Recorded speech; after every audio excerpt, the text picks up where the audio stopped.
Well, we cannot wait for the regular season to start on Thursday. It's opening day for your Seattle Mariners with the A's in town, and we see Logan Gilbert take the hill as the opening day starter. And this rotation, Ryan, we've talked about a million times with national analysts and everybody else. It's sort of the envy of baseball, and a guy who I know must love talking pitching with these pitchers out there. You see him on Twitter. If you follow him on Twitter, you know his stuff. He goes by the Pitching Ninja.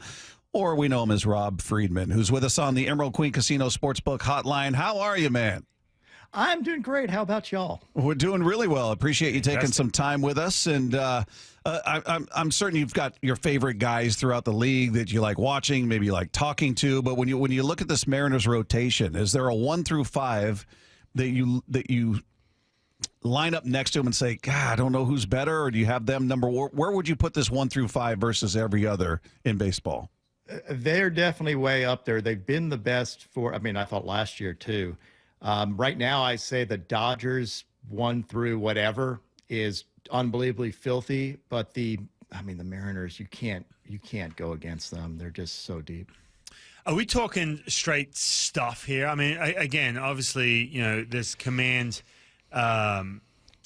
numbers that the Mariners, do really well in, strike percentage and first pitch strikes and everything else. But are we talking straight just nastiness? If you could give us your top 3, and by the way, feel free, like obviously the Braves, Spencer Strider, who, is still slowly coming back.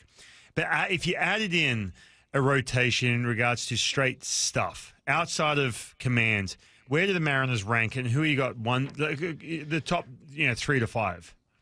I would say the Mariners are way up there. I put the Dodgers. Dodgers might have the filthiest pitching staff of all time, and I am not being hyperbolic or anything. The K per 9 this year is going to be ridiculous. And you look at their bullpen, it's also going to be ridiculous. But the Mariners are way up there. The Braves would contend. Strider's, unhittable when he's on. Chris Sale, unhittable when he's on. Schwellenbach, way underrated. Raylo, solid pitcher. Like, they're going to be really good. Then there's a variety of others. Like, I wouldn't sleep on the Phillies either. Zach Wheeler's a stud and Nola's a stud, and they'll be good. But I think the Mariners I would have probably second right now behind the Dodgers, and the Dodgers all time great. Yeah, it's good that the Dodgers are finally catching a break. As far as the Mariners go, looking at the 4 young guys that are there, is there one you highlight more than is there one you look at and say he's got the most upside, in my opinion, of those 4? Are they all kind of similar? I go back and forth all the freaking time with that staff. I love Logan Gilbert. I think Logan Gilbert is a Cy Young contender this year, and his splitter is disgusting. His stuff is disgusting. But what do? You can't sleep on Kirby. Kirby fills up the zone. One of the best command guys you'll ever see. You have Wu, who can just blow you away with that fastball. And he's got a low-key nasty sweeper. And then Bryce Miller makes up a pitch every other day and is absolutely disgusting too. So yeah, I love this staff. When you asked me to come on, I was like, I don't have to prepare because I know this staff really well. I got to ask you this, man. Look, I pitched, and Bryce coming up with these new pitches, and I spoke to Logan Gilbert just the other day, and Pete Woodworth talked about he had a couple pitches he called projects in the winter, but how much is too much when you're talking about too many pitches? It gets too diluted, and all of a sudden you can't focus in on 3 to 4 plus pitches. Do you feel like that with Bryce Miller? Is there any concern in regards to that when you're talking about diluting what he does really well? And situation where all of a sudden he's digging into the well and he's gone for that 5th, 6th best pitch when he really doesn't need to? Super question, because I think it depends on the pitcher, and I think it depends on their mentality. Because people used to say that about Yu Darvish. Like, why do you need 12 pitches? And I view Yu Darvish as a painter who needs the exact color he wants to paint his masterpiece every game. I need this cutter that's in between my other 2 cutters that's going to do this. I don't know that that's Bryce Miller. I think Bryce loves the idea of coming up with different pitches, for one. And but he may be the guy that he needs to have this thing. And I think it's a new trend in baseball where you're going to want to have 2 different fastballs and multiple breaking balls and multiple, then you can just throw it down the middle and let the pitch do its work. And, it's hard for a hitter to cover that many different pitches, but it really depends on the pitcher. Now, you wrote about Logan Gilbert, and you've got him as somebody that could be a Cy Young candidate, maybe a winner. How far behind are the other guys in the rotation in that conversation? He's leading it, and he's the guy we've been talking about before they made the announcement for the opening day starter, saying he should be the opening day starter, and that's the move they made. But just like you talked about, like each day we're going, man, is Bryce the best is Brian Wu the best pitcher in this? I mean, you can go from one to the other. So how far behind are the other three young guys behind Logan in that race, if you will? It depends what day it is. I'm with you. Like, literally, I was on the Kirby train. I'm like, Kirby's the best pitcher on this staff. Then I was like, I love Bryce. All he does is throw fastballs. Then he adds a million different pitches. Now he's freaking Brian Wu. No one can hit. Incredibly nice dude. And then Logan Gilbert, like, just size alone, standing next to that guy, I felt like I was like that big. I mean, he's just a monster dude, and as nice as can be. But if he was ever mad at you, you wouldn't like it. Like, he can shove too. That face he gets. Yeah, man. Walter. Oh yeah. Yeah, don't want to be on the other side of that. Yeah. All right, Andrés Muñoz comes out with a new changeup. We know about changeups, circle changeups back in the mid-'90s. You're talking the Braves, all of a sudden Greg Maddux, Glavine had the changeup. Now all of a sudden we have a kick changeup thrown into the mix. Explain to us what a kick changeup is, how is it different to other changeups, and how's Andrés Muñoz looking so far with this pitch? So it's a new pitch. Everybody out there, take notes. You're going to be an expert on this new pitch that you're going to hear a lot of. So, how traditionally everybody was taught to pronate their changeups, right? Like the Pedro changeup, the wicked pronation, have it go arm side. Well, not every pitcher is a good pronator. A lot of them are really good supinators, meaning like, you can throw breaking balls and stuff. And even if you throw a nasty sinker, it doesn't mean you're a pronator. It just means that you can actually cut the ball, and due to seam shifted wake, science term, the seams will make the ball do what it does. So a kick change is a way of spiking your finger on a changeup that allows you to throw a really nasty changeup without having to pronate it, so that guys that can't pronate well can throw a very hard changeup that actually is disgusting. And Andrés Muñoz is one of those guys. Like, I saw it. Everybody was like, Pitching Ninja, you got to check this out. I'm like, yeah, that's freaking nasty. If he can throw that consistently, good luck, because the rest of his stuff's unhittable. Like, what are you going to do against that dude? Well, and you did a cool thing on Twitter for those that follow you, at Pitching Ninja on Twitter, and you did an overlay of his fastball and his changeup, and the mechanics are the same, the arm slot is the same, but you just see the action on the ball with the changeup just falling off the end of the table. It's pretty extreme to see those two next to each other. Yeah, I mean, and again, you're talking about a guy that's impossible to hit without that. So you're adding another thing that a hitter's got to guess at. I wouldn't want to be facing that. No way. You've seen there's a lot of Clay Holmes is going to be really good this year with his kick change, and there's a number of guys that are adding him.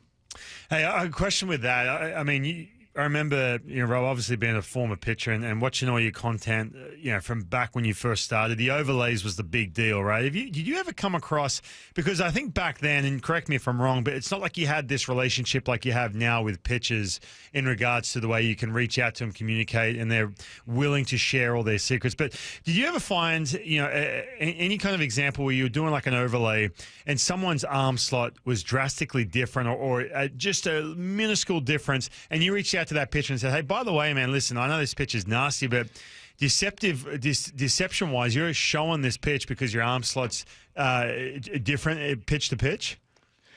Probably the biggest one was Fulte for the Braves. And I didn't actually even reach out to him. I tweeted, like, I remember telling I was watching it going, you're tipping your fastball. He was like loading up on his fastball, cocking his arm like twice, double hitching it. And I mentioned it on Twitter with the hope that somebody would talk to him and say, dude, everybody knows what's coming here. And it turned out I ran into a Braves guy a year or so later, and he's like, we didn't know this.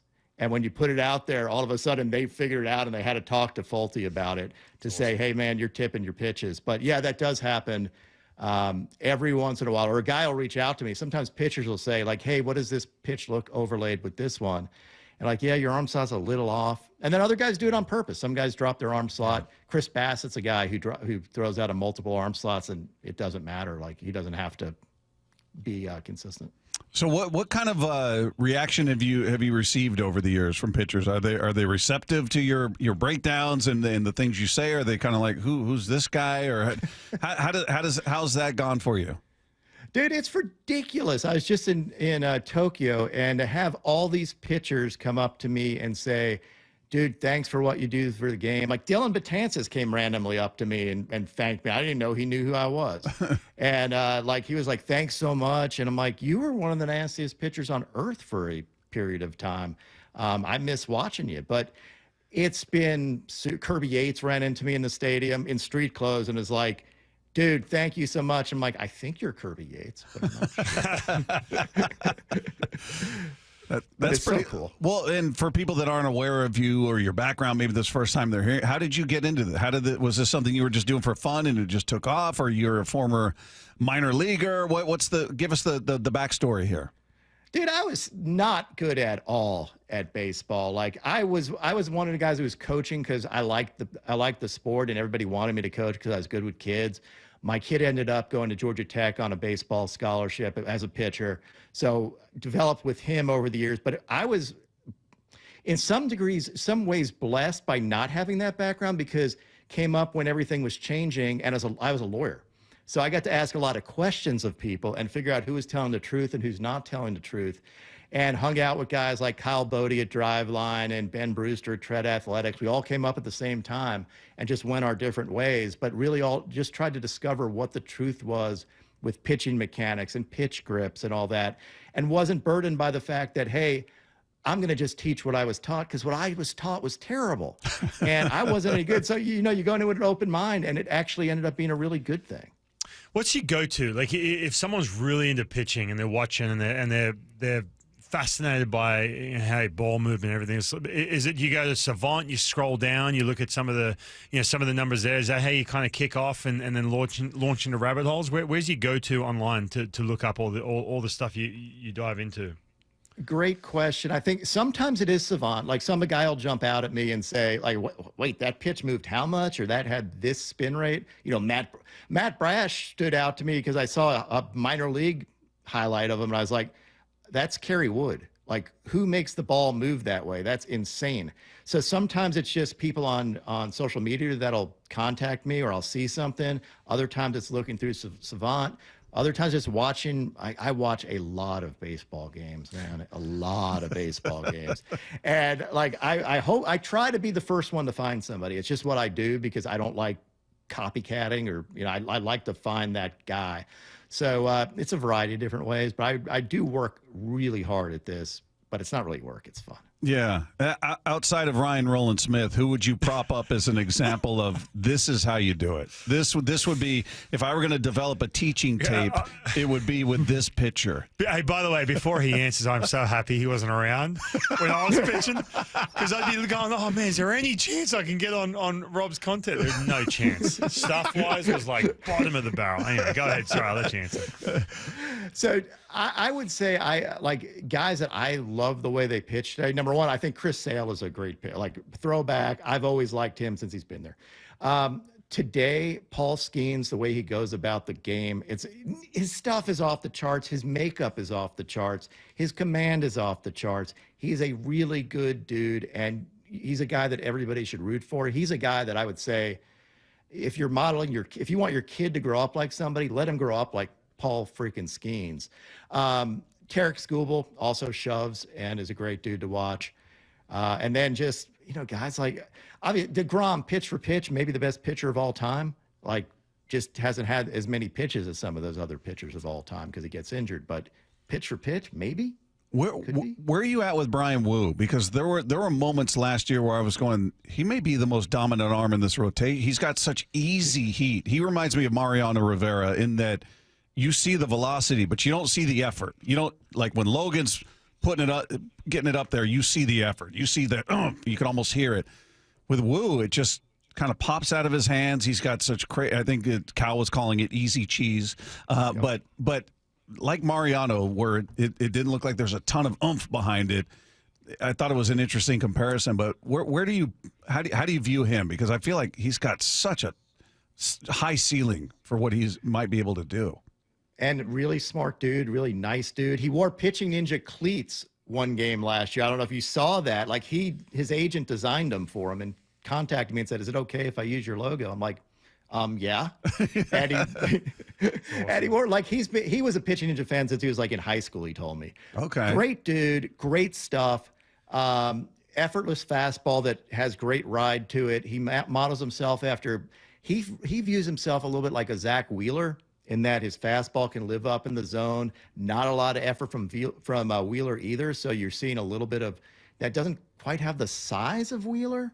But yeah, like he is so much fun to watch. And again, he keeps adding pitches too. And he's really good. Like all these guys are really good and they learn from each other and they all are friends. So it's really cool to watch. Rob, I got to ask you, man, who's the one guy, you can use a couple examples, pre-StatCast era, pre-TrackMan, getting on Savant and having access to see how ball behavior really changes pitches. And pre that era, who's the guy that you would want to be able to put under a microscope and really dissect and see how effective his ball is? Again, outside of Ryan Rowland-Smith. Well, besides me. Well, we know that, yeah. Yeah, hyphen, obviously. I would say, like, Kerry Wood in his 20 strikeout game, I would love to see what the movement was on that because you just go back and watch it, and you can't make wiffle balls move like that. For one day, he was clearly the filthiest pitcher ever to walk the face of the earth. So you have that dude. I'd love to see what Nolan Ryan's stuff was like what his velo really was. It probably wasn't 108. But was he sitting, 100 or something? Like, yeah. I mean, he threw absolute gas, and his curveball spin rate had to be off the charts because it was ridiculous. So that's a guy I would have loved to see. Yeah, another guy in that era, J.R. Richard. I would love to have seen what his velocity was. Big dude, threw really hard. I wish you could go back and really figure out even just simply velocity, because all the old timers like, Nolan Ryan used to throw 106 consistently. I'm like, yeah, he threw gas. Yeah, it's like what was it really? So I go back every offseason to try to dig into it, and I did find games where Ryan was like 35 years old, and they did have velo on the screen. And in the ninth inning, like on 130 pitches, he still was hitting 99, which was like, okay, maybe he did throw really, really hard when he was young. I mean, that's sick. Wow. And they had a J.R. Richard pitch in an all-star game at 101 with a radar gun. So he at least threw 101. We know that. All right, before we let you go, do you have a favorite team? Who'd you grow up watching? Who do you pull for? So I grew up watching the Mets in New York. Right now, I'm a pitching fan. I love the Mariners. So, like, if you're me and rooting for pitching staffs, you're staying up late on the East Coast watching the Mariners and the Dodgers. I live in Atlanta, so I have to say the Braves because if I'm going to go to a game, it's the easiest one to go to.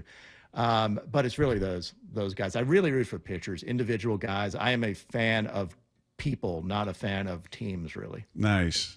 Rob Friedman, Pitching Ninja, has been our guest here with Wyman and Bob. Rob, pleasure to talk to you, man. Really appreciate you taking the time with us. You do a great job, and it's a fun follow on Twitter at Pitching Ninja. If you're not familiar with them, definitely, if you're a baseball fan, you should be following them. And we hope to talk to you again. Absolutely, anytime. Anytime you want to talk Mariners, I am here for you. Love it. Thanks, Rob. Cool. Take care. There you go. Rob Friedman, Pitching Ninja, who's